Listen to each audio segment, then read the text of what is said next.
Dawn breaks cold over the Broken Arrow Ranch. The Winchester rifle is heavy in Samuel McCready's hands, but it doesn't tremble. Not anymore. 54 years he's walked this earth, and 30 of them have felt like borrowed time, haunted by ghosts that don't stay in the grave. Through the thin morning mist, 6 riders approach. They don't ride like neighbors. They ride like men coming to collect a debt, with interest paid in blood.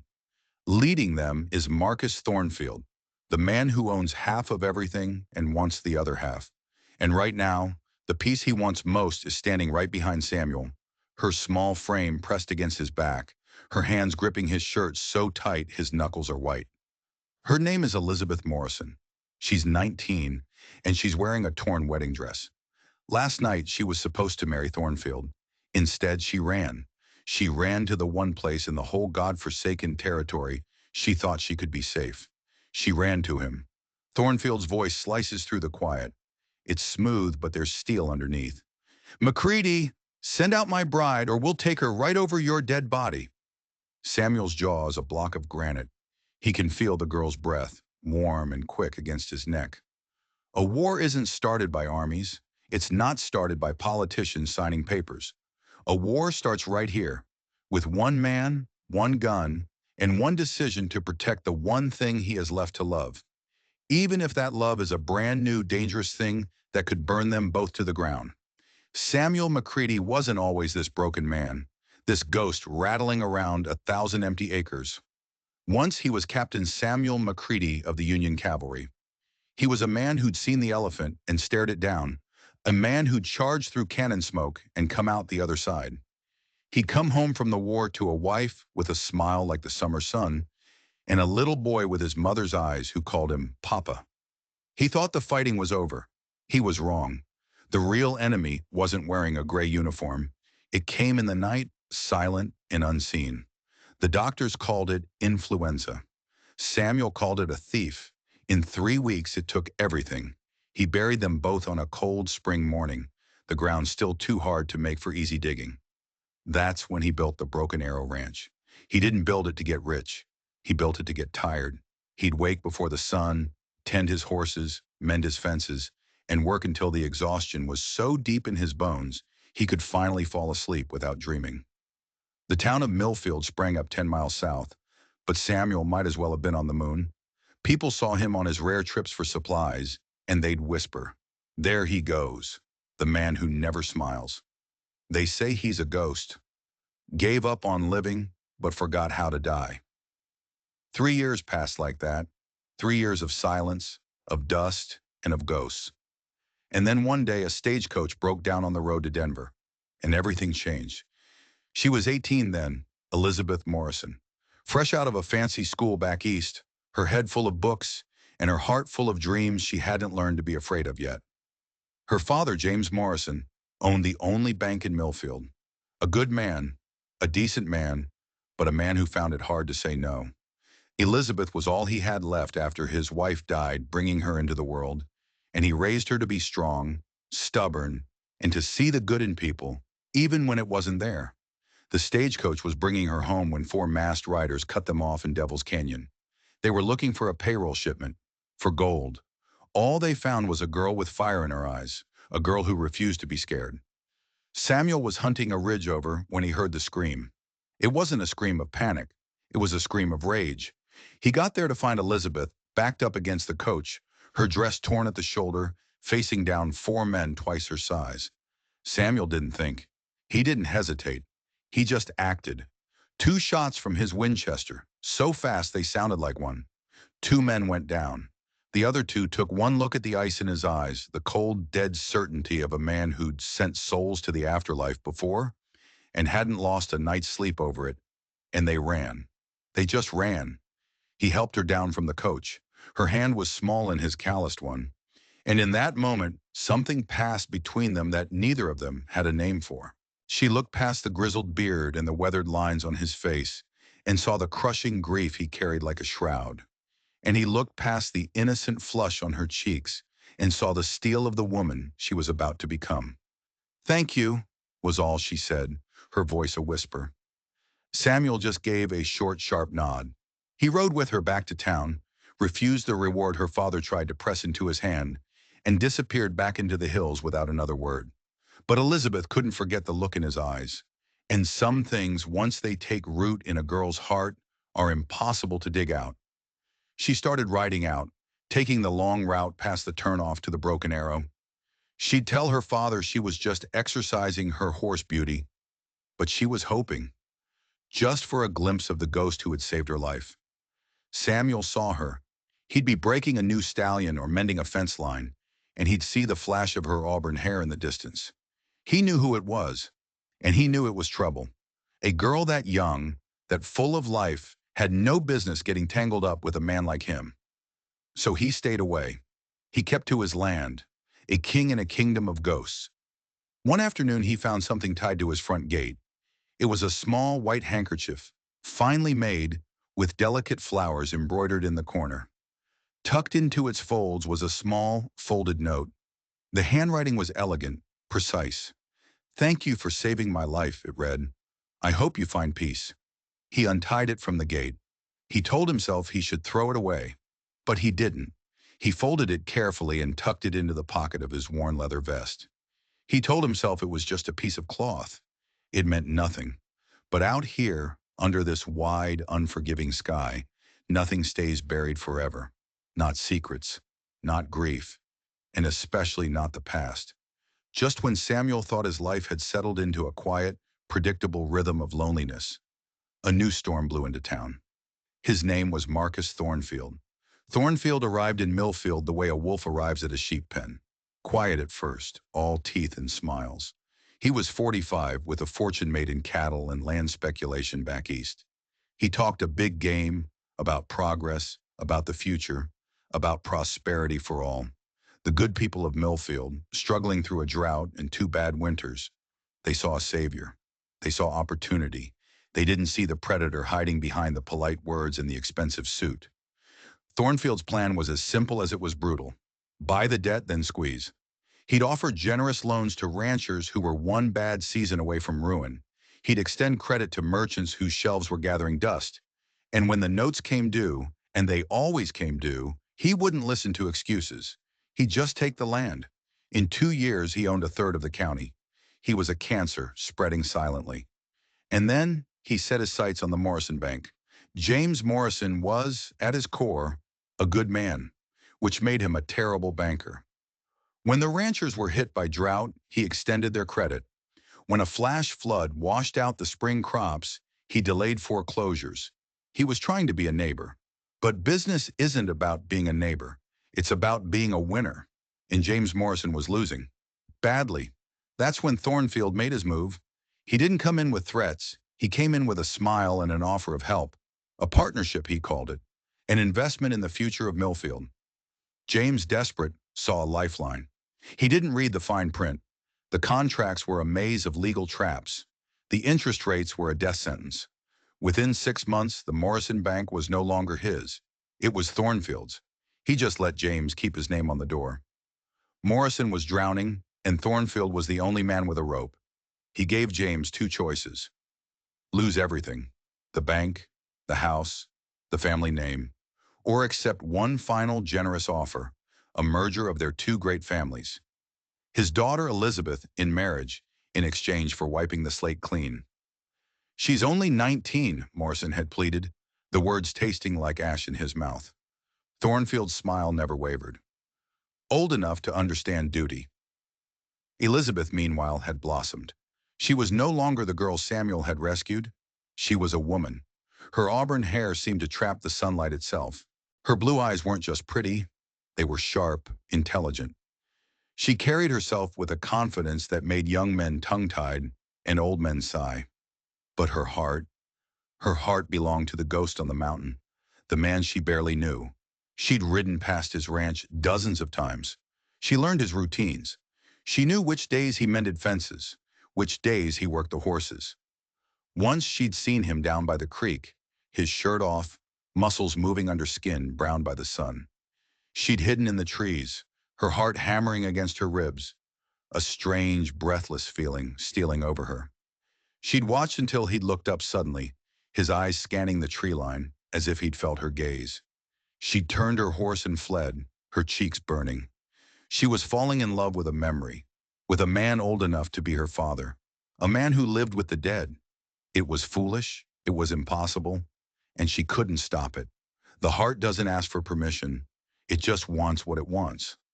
So when her father sat her down in his study, the smell of old paper and quiet desperation hanging in the air, and told her she was to marry Marcus Thornfield, it felt like the floor had dropped out from under her.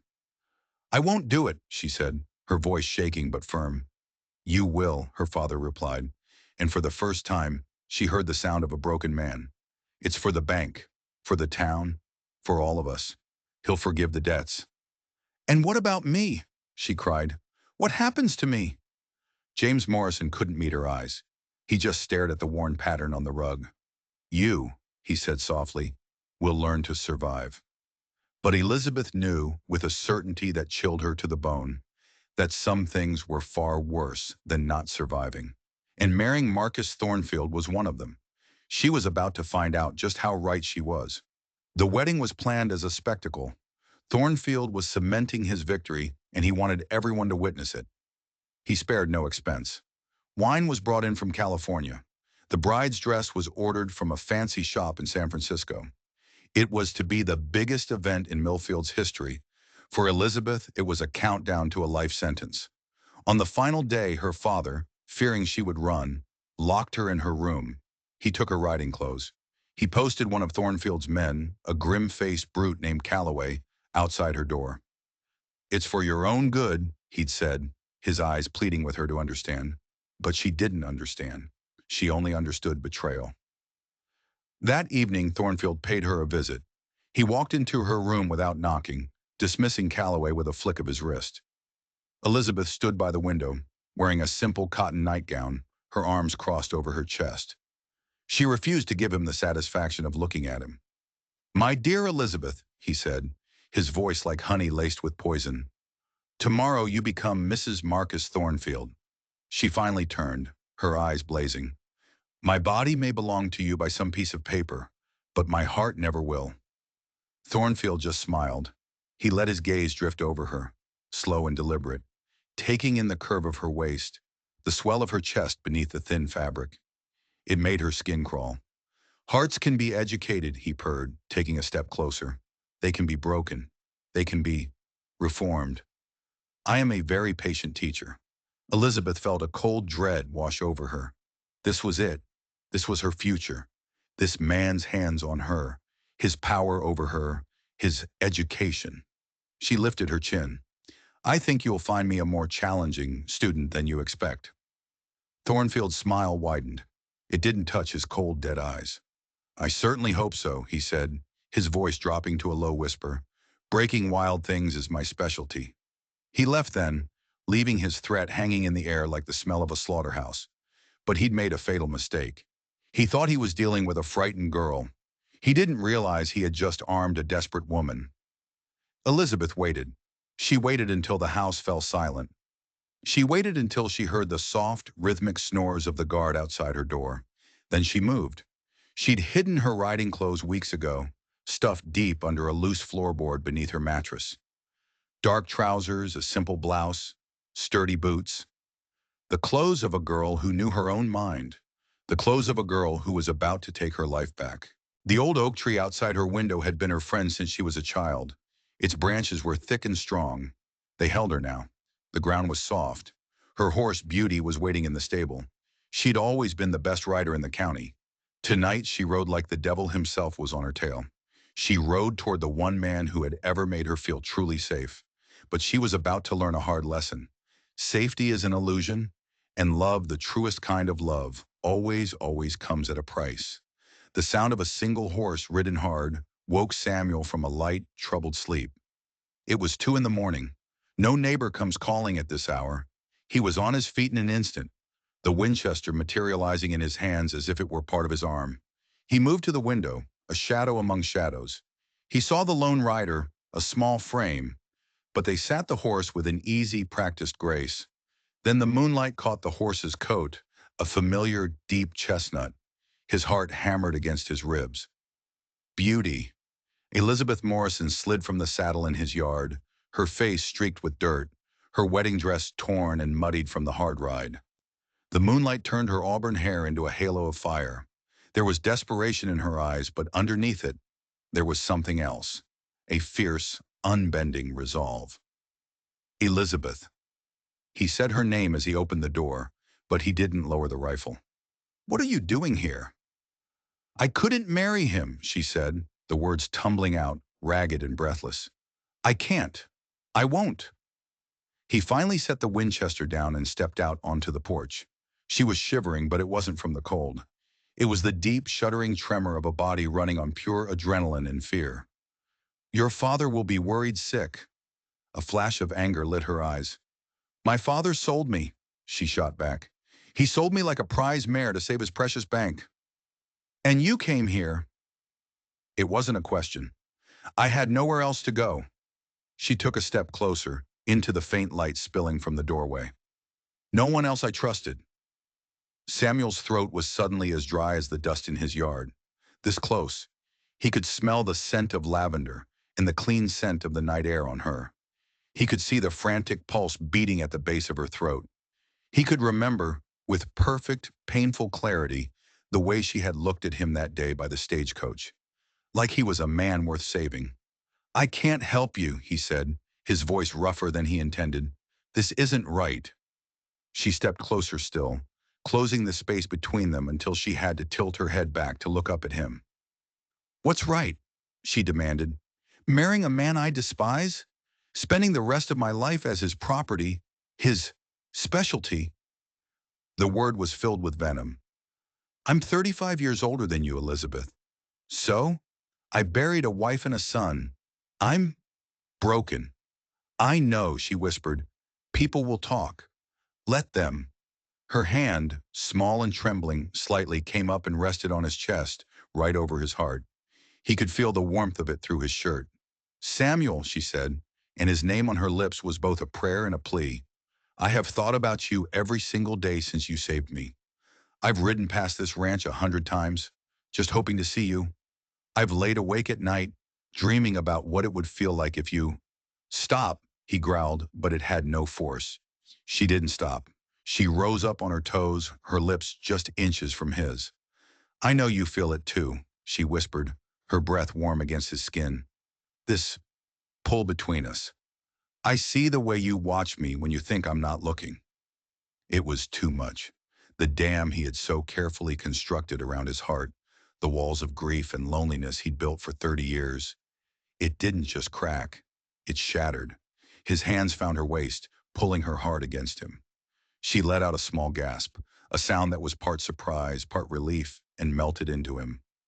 Her lips were soft, hesitant at first, then eager, tasting of desperation and a wild, reckless hope. He backed her into the cabin, kicking the door shut behind them without ever breaking the kiss. His world, which had been gray and silent for so long, suddenly exploded into color and sound. Her hands were at the buttons of his shirt, fumbling but determined. His lips moved from her mouth to the delicate curve of her neck, his beard rough against her soft skin. Are you sure? He breathed, the words a last, futile attempt at honor. I have never, she whispered back, her voice thick with emotion, been more sure of anything in my entire life. Her wedding dress had 1,000 tiny buttons down the back. His hands, which could gentle a wild horse or aim a rifle with deadly precision, shook as he worked them free. She helped him, her fingers nimble and urgent. He was revealing her inch by tantalizing inch, the pale skin of her back, the swell of her breasts above the tight lace of her corset. He lifted her as if she weighed nothing, carrying her the few steps into his small Spartan bedroom. He laid her down on the patchwork quilt, the one his dead wife had sewn with her own hands, and the sudden jarring memory made him freeze. The ghost of his past rose up between them. I can't, he said, his voice strangled. This is wrong. Elizabeth sat up. Her hair was a wild tangle around her shoulders. The corset was loosened, and her eyes were shining with a fierce, defiant light. What's wrong, she said, her voice ringing with conviction, is a world that says a 19-year-old woman doesn't have the right to choose who she loves. What's wrong are men like Marcus Thornfield, who think they can own people like cattle. She reached for him, her hands gentle but firm, and pulled him down to her. I choose you, Samuel McCready. I choose this. Their lips met again, and this time there was no hesitation. It was a kiss of raw, desperate hunger. His hands learned the shape of her body, mapping her curves like a man discovering a new world. Her fingers found the buckle of his belt and worked it free. Her touch was like a brand on his skin, burning away the years of cold and loneliness. They moved together, a frantic, desperate dance of two people starved for connection. He kissed a trail down her throat, over her collarbone. She arched against him, her breath coming in soft, ragged gasps that drove him to the edge of madness. His shirt came off. Her corset followed, tossed aside onto the floor. Skin against skin, heartbeat against heartbeat. Please, she whispered, her voice barely audible. Don't make me wait any longer. His control finally, completely shattered. His hands moved to the ties of her undergarments. She helped him, both of them frantic now, needing this final, complete connection, needing to belong to someone who chose her back. They were seconds away, seconds from crossing a line from which there would be no return. And that's when Samuel froze, every muscle in his body going rigid. Hoof beats, not one horse, many, riding fast, riding for his door. Elizabeth felt him tense, a sudden stillness that was more alarming than any movement. What is it? He was already rolling off the bed, his body moving with the swift, economic grace of a soldier, reaching for his gun belt on the nearby chair. They found you. And then through the thin wood of the cabin walls came Thornfield's voice, amplified by rage in the cold morning air. McCready, I know she's in there. Send out my bride. Elizabeth scrambled for the sheet, pulling it to her chest, her eyes wide with a sudden, stark terror. They had been so close to finding a moment of peace, a moment of beauty in a world that seemed determined to deny them both. Samuel was already pulling on his trousers, his face a grim, unreadable mask. The lover was gone. The soldier was back. Stay here, he commanded, his voice low and hard. Lock the door behind me, and whatever happens, whatever you hear, do not come outside. He paused, his hand on the doorknob, and looked back at her. For a second, the mask cracked, and she saw the man again, the man who had held her just moments before. He crossed back to the bed and kissed her forehead, a touch so gentle it almost broke her heart. If I don't make it through this, he said softly, take my horse, Diablo. Ride for Colorado, and don't ever look back. I'm not leaving you, she whispered, tears finally starting to fall. You have to, he said, his eyes already distant, already calculating the odd, the angles, the cost.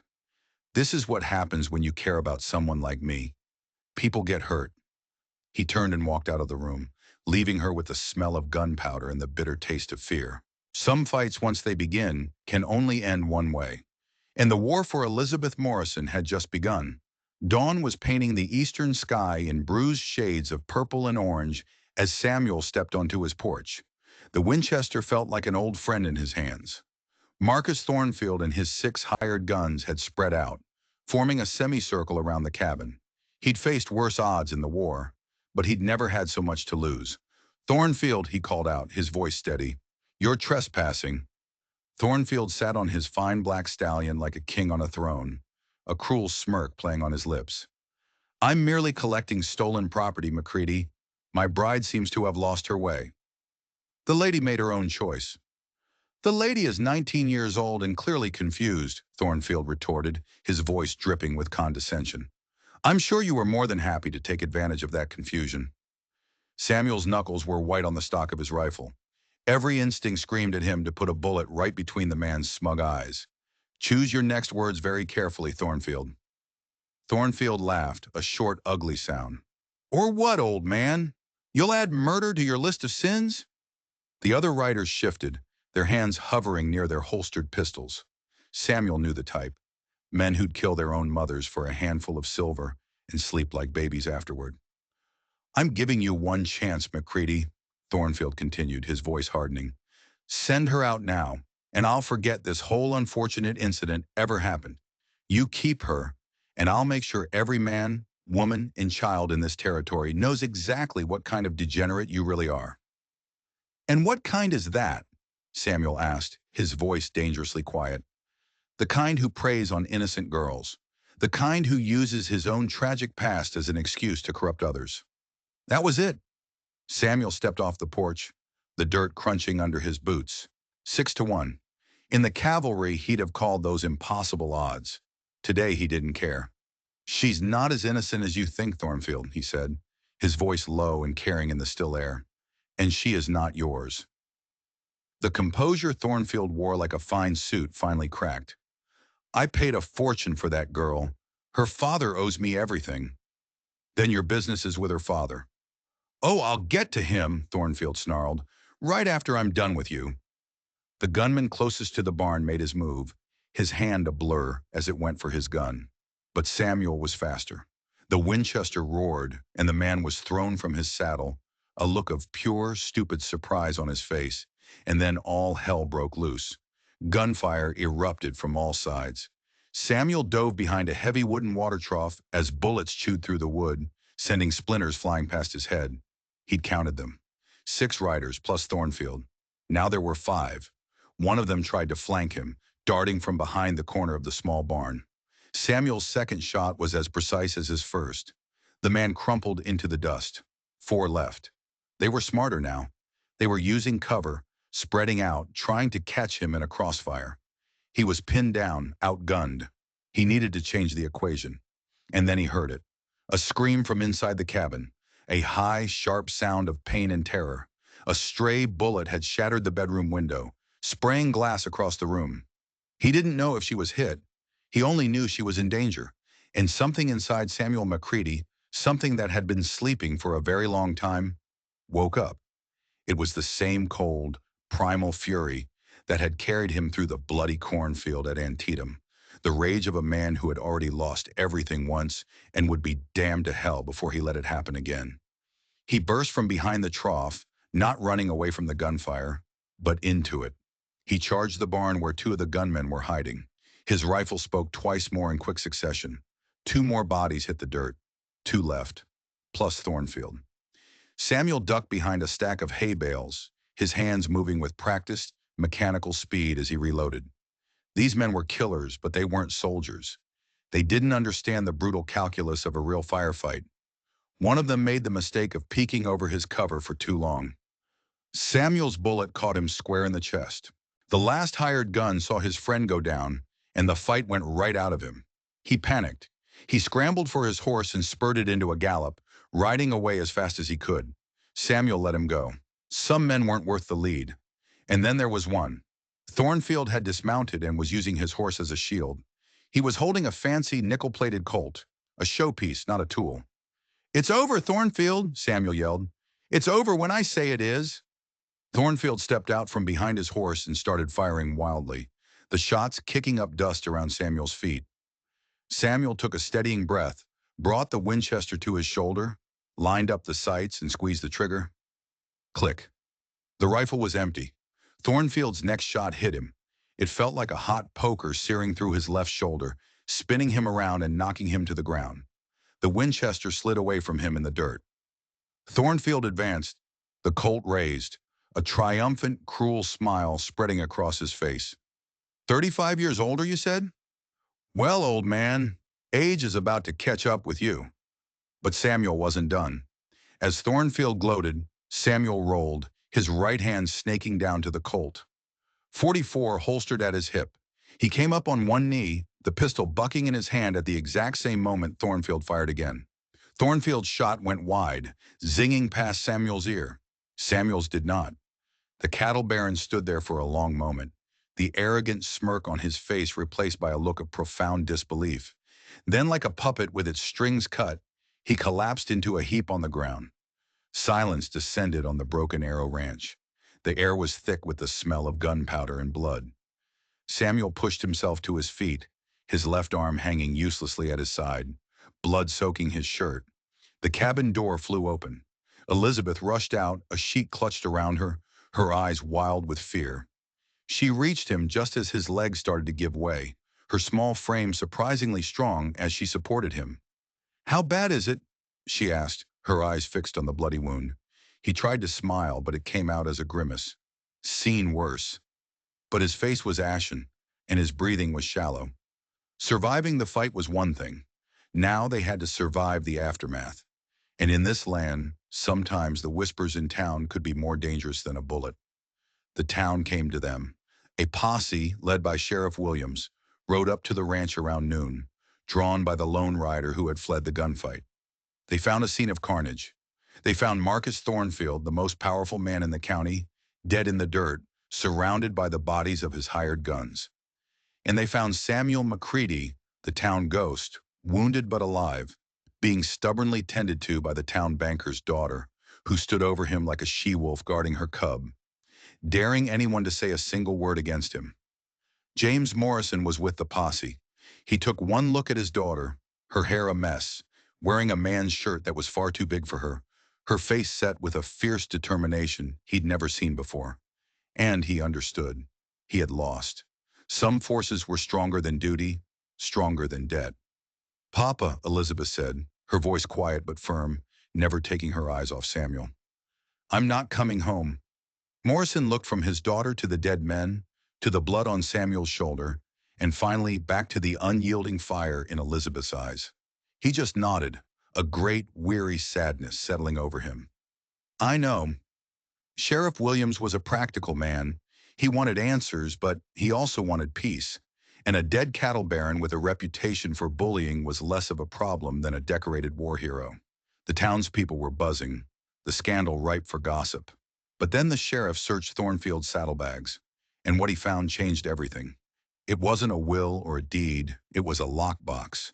And inside that lockbox was a ledger.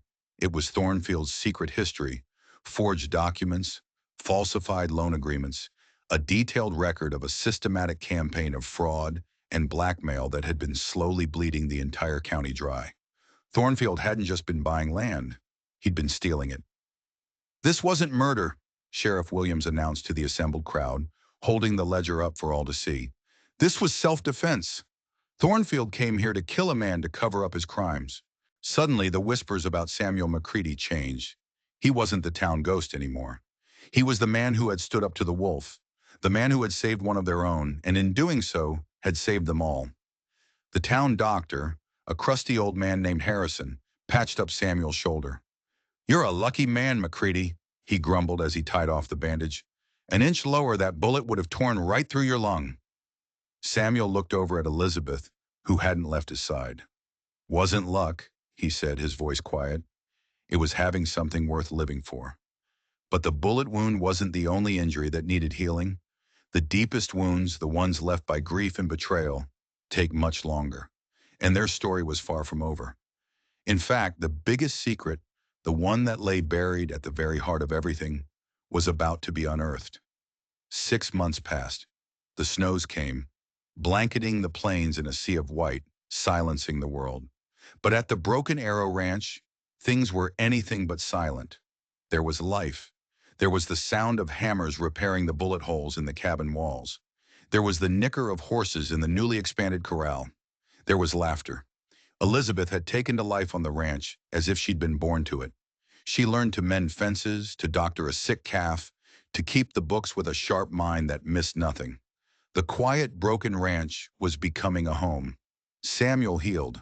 The wound in his shoulder left a puckered scar, a reminder that ached when the weather turned cold. But the deeper wound, the one in his soul, was also starting to mend.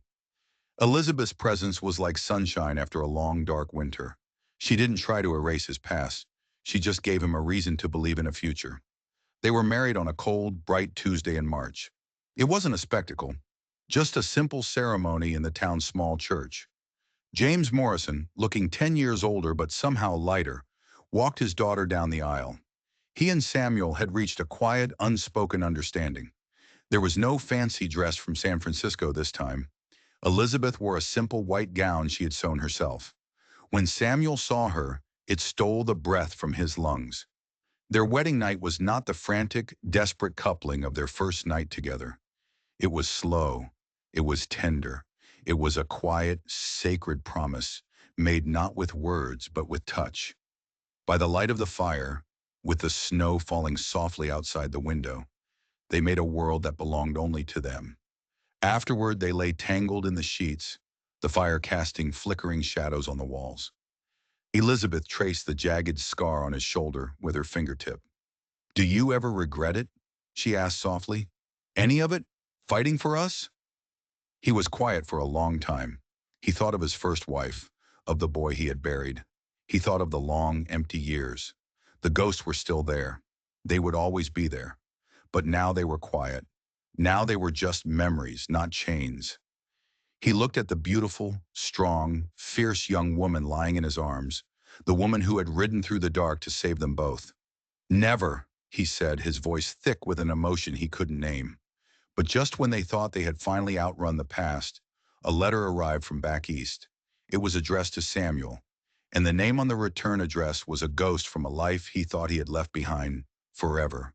A ghost from the war. A ghost who knew exactly how his first wife and son had really died. The influenza hadn't been a thief. It had been a lie. A cover story for something far, far worse. The letter was from a man named Corporal Thomas Rask, a man who had served under Samuel's command. Samuel remembered him as a quiet, steady soldier. The letter, however, was anything but steady. The handwriting was shaky, the words of a man wrestling with a demon. Rask wrote that he was dying, his lungs rotted out from a lifetime in the coal mines. He said he couldn't meet his maker with a lie on his soul. He had to tell the truth about what happened back in '78. It wasn't the flu. He wrote about a land dispute Samuel had been in before he left for the war, a disagreement over a water right with a neighboring landowner, a newcomer who was ambitious and utterly ruthless. Samuel had won the dispute in court, legally and fairly. He'd forgotten all about it. The newcomer's name was Marcus Thornfield. Rask's letter laid it all out in horrifying detail. Thornfield hadn't accepted the court's decision. He'd wanted the McCready land, not just for the water, but because there were rumors of a silver vein running through it. While Samuel was away fighting, Thornfield had tried to intimidate his wife, to buy her out. She, like Elizabeth, had steel in her spine. She had refused. So Thornfield had hired two men to set a fire to scare them off the land. But the fire had gotten out of control. Samuel's wife and son hadn't died from smoke or flames. According to Rask, who had been one of the two men hired for the job, they had been killed before the first match was ever struck. They were silenced so they couldn't identify their attackers. The influenza story was a lie Thornfield had concocted, a story the overwhelmed town doctor had been paid handsomely to confirm. Samuel read the letter 3 times, the words blurring, his world tilting on its axis. The grief he had carried for a decade was not just grief, it was a lie. His family hadn't been taken by sickness. They had been murdered. And the man responsible, the man he had killed in his own front yard, he'd had no idea. He'd killed him to protect Elizabeth, to protect his future. He'd had no idea he was also avenging his past. He felt a cold, terrifying calm settle over him. He showed the letter to Elizabeth. She read it, her face growing paler with every line. She looked up at him, her eyes full of a shared horror. The monster she had escaped had been haunting him for years before she had ever met him. It connected them, this dark and terrible secret, in a way they could never have imagined. But the letter held one more twist, one more piece of the puzzle that made the blood run cold in Samuel's veins. Rask wrote that he wasn't the only one Thornfield had hired. The other man, the one who had silenced Samuel's wife, was a local, a man who was known in Millfield, a man who had been struggling with gambling debts at the time, a man named James Morrison. The world stopped. The fire in the hearth crackled, the sound unnaturally loud in the sudden, crushing silence. James Morrison, Elizabeth's father, the quiet, broken man who had walked her down the aisle, the man who had sold his own daughter to the monster who had blackmailed him for a decade. It wasn't just a business deal, it was a penance. It was the final payment on a debt of blood. Samuel looked at Elizabeth. Her face was a mask of disbelief, then dawning, gut-wrenching horror. The blood drained from her face, leaving her as white as the snow outside. She shook her head, a small, jerky movement. "No," she whispered. "It can't be. Not him." But they both knew it was true. It was the missing piece. It explained everything. Her father's weakness in the face of Thornfield's demands, his desperation, the shame he carried in his eyes. He hadn't been protecting his bank. He had been protecting himself from the gallows, from the truth. Samuel felt a rage so pure and so cold it was like ice in his veins. The man who had helped murder his family was his father-in-law, the grandfather of any children he and Elizabeth might have. The world had become a sick, twisted joke. "What are we going to do?" Elizabeth's voice was barely audible. Samuel didn't have an answer. For the first time since the gunfight, he was truly lost. What was justice now? Turn in her father, the man who had given her life, and destroy what was left of her? Or live with the knowledge that the man who had helped kill his wife and son was a part of their family, a shadow that would hang over them forever? The past hadn't just come back. It had come back to burn their new life to the ground. That night, sleep was impossible. They lay side by side in the dark, not touching, a chasm of unspoken horror between them. The next morning, they rode into town. They didn't talk on the way. There was nothing to say. They found James Morrison in the back office of the bank, staring at a stack of papers he wasn't seeing. He looked up when they came in, and the moment he saw their faces, he knew. He didn't have to ask. The guilt he had carried for 10 years was written all over him. "Elizabeth," he began, his voice a dry rasp.